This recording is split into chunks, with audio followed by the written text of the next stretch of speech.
ಹೊಸದೊಂದು ಹೆಸರನು ಇಡುವೆ, ನೀ ನನ್ನನ್ನಲ್ಲಿ ಕಾಡುವ ಪರಿಗೆ. ಸೋತು ಹೋದೆ ನಾನು ಈಗ, ಮರೆತೋದೇನು ನನ್ನನ್ನು ನಾನೇ.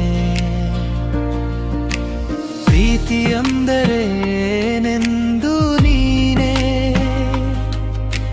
ತಿಳಿಸಿದೆ ಎಂದು ನೀನೇ ನನಗೆ.